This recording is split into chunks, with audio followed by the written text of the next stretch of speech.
La chronique bourse, la quotidienne Zone Bourse, Anthony Bondin. Bonjour tout le monde, bienvenue dans ce point de marché Zone Bourse du mardi 4 novembre 2025. Le titre du jour c'est Il y a un truc qui cloche, précisément, puisque j'adore faire des jeux de mots pourris. Les investisseurs se sont levés du pied gauche ce matin, ils redoutent une Fed plus belliciste que prévu et ils auraient aimé que les résultats de Palantir soient époustouflants au lieu de juste bons. La question de la valorisation et de la consanguinité du secteur de l'IA pose une nouvelle fois question, mais depuis quelques mois, elle est régulièrement balayée cette question par l'appât du gain. Sera-ce différent cette fois? Eh bien, j'en ai aucune idée, mais on va quand même évoquer ce qui fâche. Donc, les entreprises qui annoncent des accords à 2 chiffres en milliards de dollars dans le domaine de l'IA bénéficient toujours d'un coup d'accélérateur en bourse. C'est le principe depuis des mois. Hier, c'était le tour d'Amazon qui va fournir encore plus de capacité à OpenAI pour créer encore plus de vidéos amusantes mettant en scène votre voisin dans une posture délicate ou de vidéos touchantes avec des chatons en peignoir qui se font un câlin. Il faut quand même espérer qu'OpenAI va finir par gagner des sous un jour ou que la société sera en mesure de lever suffisamment d'argent dans les années à venir pour payer toutes ces factures, parce que sinon tous les grands groupes technologiques occidentaux auront des monceaux de créances sur l'entreprise non honorées. Que se passerait-il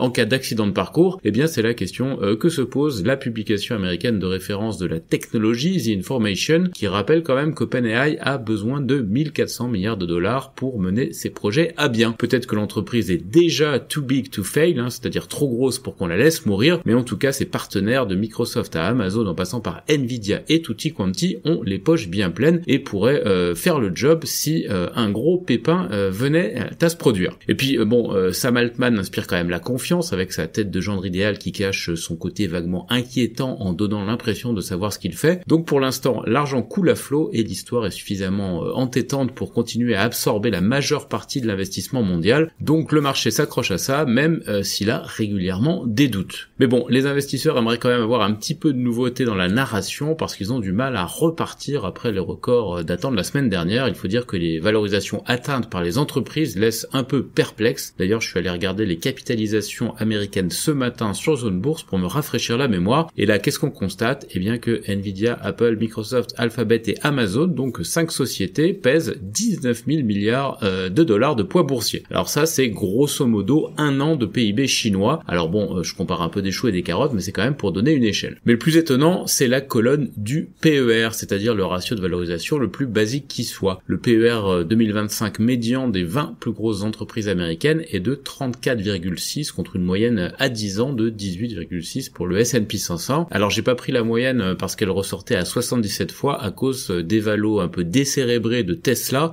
qui se paye 356 fois ses résultats attendus en fin d'année, et de Palantir c'est 465 fois. D'ailleurs, pour votre culture personnelle, les entreprises les moins bien valorisées de la liste font partie des secteurs éminemment traditionnels. La valeur du top 20 la moins bien valorisée, c'est JP Morgan, 15,3 de PER, et ExxonMobil, 17 de PER. Est-ce que les multiples de Nvidia, c'est-à-dire 46 fois les résultats 2025, de Broadcom 87 fois ou d'Oracle 53 fois sont justifiés? Eh bien, actuellement, le marché répond par l'affirmative, même si, j'en ai parlé un peu avant, il a des doutes récurrents. On est donc sur une phase de mini-pause actuellement, mais on s'éloigne assez peu des records récents. D'ailleurs, le Nasdaq 100 a quand même grappillé 0,4% hier et il flirte à nouveau avec les 26 000 points. Il a été tracté par la hausse de 4% d'Amazon. L'Europe, elle, est aussi dynamique qu'un poivreau un lendemain de cuite. Le Stoxx Europe 600 a mis fin à une mini-glissade qui s'est étendue sur 4 séances avec un rebond magistral de 0,07% hier. Le CAC 40, lui, il n'a même pas réussi cette prouesse et il accuse 5 séances consécutives de baisse, mais ce sont de toutes petites baisses. L'actualité est dominée ce matin par une nouvelle salve de résultats d'entreprise. BP, Ferrari, Telefonica ou Philips en Europe, AMD, Shopify, Uber, Arista, Amgen ou Pfizer aux États-Unis un petit peu plus tard dans la journée. Et hier soir, c'était donc Palantir qui a publié des résultats plus élevés que prévu, mais il en faut un petit peu plus pour justifier cette valo faramineuse et la hausse de 394% du titre sur un an. Le titre reculait ainsi de 4% post-séance, ce qui est à la fois beaucoup et rien au regard des gains affichés par le prophète de l'IA. Sur l'agenda macro du jour, la Banque centrale d'Australie a laissé son taux directeur inchangé à 3,6% comme prévu après la résurgence inflationniste dans le pays. Le durcissement de la politique monétaire dans certaines régions du monde envoie des signaux négatifs sur les prochaines décisions de la Fed. Les financiers sont en effet un petit peu inquiets pour leur pronostic de baisse des taux en décembre et c'est visible dans les contrats à terme et dans la remontée du 10 ans US depuis quelques jours. On reste aux États-Unis où le rapport JOLTS sur l'emploi qui aurait dû être publié aujourd'hui ne le sera probablement pas à cause du shutdown et de ce point de vue, il y a quand même eu un petit frémissement à Washington après un mois de blocage. On a quelques signes de progrès qui étaient visibles entre démocrates et républicains, mais rien de très concret encore à ce stade. L'ambiance, elle est devenue un petit peu plus lourde sur les marchés d'Asie-Pacifique ce matin après la période récente d'insouciance. Le Japon perd une partie de son avance de la veille, le Nikkei recule de 1,5%, Hong Kong perd 0,8%, la Corée du Sud prend un gros retour de bâton technologique avec une baisse de 2,4% sur le Kospi, après que le régulateur se fut alarmé de l'engouement autour de SK Hynix dont le titre a plus que triplé cette année. L'Inde, Taïwan et l'Australie perdent 0,4 à 1% et l'Europe est attendue en baisse dans le sillage d'indicateurs avancés américains qui sont rouge vif. On a donc un petit retour de tension autour des valorisations concernant l'IA ce matin. Dans l'actu des sociétés en France, pour commencer, Stellantis a résilié son accord d'achat de matériaux pour batteries avec Novonix. Edenred a dévoilé un plan stratégique 2025-2028. bioMérieux a abaissé son objectif de croissance 2025. Il y a eu un placement de titre Ayvens qui a été réalisé hier soir. Beneteau vise un retour à la rentabilité au second semestre. La Coface annonce une baisse de ses bénéfices sur 9 mois. Vicat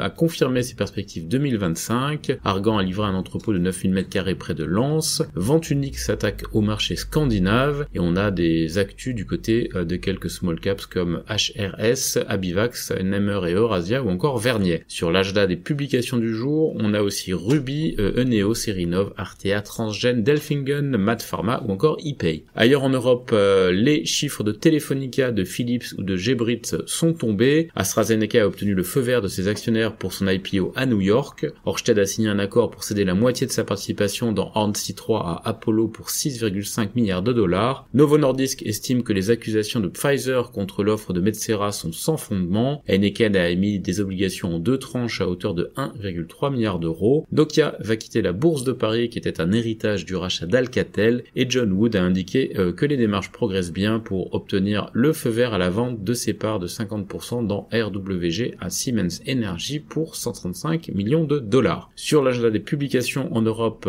je vais me répéter un petit peu, mais il y a BP, Ferrari, Telefonica, Philips, Geberit, Associated British Foods, Coloplast, AIB, Investment AB Latour, Fresenius Medical Care, Nemetschek ou encore Finecobank. En Amérique du Nord, Fabrinet gagnait 12% hors séance après ses trimestriels et Hims & Hers progressait de 6%. À l'inverse, les trimestriels de Palantir moins 4,3%, Vertex moins 4% et Williams Companies moins 2,5% ont été plus tièdement accueillis. Les conseillers de Donald Trump auraient torpillé les projets d'export de puces Nvidia vers la Chine selon le Wall Street Journal. OpenAI a signé un accord de 38 milliards de dollars avec Amazon dont le cours s'est donc encore envolé hier. Starbucks a cédé 60% de ses activités en Chine à Boyu pour 4 milliards de dollars. Netflix serait en pourparlers pour obtenir une licence pour les podcasts vidéo distribués par iHeartMedia afin de concurrencer directement YouTube, a appris Bloomberg. Ingersoll Rand acquiert Transvac Systems. Diamondback Energy va vendre 670 millions de dollars d'actifs et Tesla est visé par une plainte après un accident mortel impliquant une Model S. Sur l'agenda des publis aux États-Unis, aujourd'hui on a AMD, Shopify, Uber, Arista, Amgen, Pfizer, Eaton, Spotify, Marriott, Thomson Reuters, Apollo Global Management ou encore Zoetis. Dans le reste du monde, Nintendo a relevé ses prévisions ce matin, Aramco a publié au-dessus des attentes, Samsung SDI est en pourparlers avec Tesla pour fournir des batteries de stockage, LG Chem et Sinopec s'associent pour développer des matériaux de nouvelle génération pour les batteries sodium-ion et les principales publications du jour en Asie, State Bank of India, Mitsubishi Corporation, NTT, Mahindra & Mahindra, Marubeni ou encore Embraer au Brésil. Voilà, c'est terminé pour ce point de marché du jour. Excellente journée à toutes et à tous.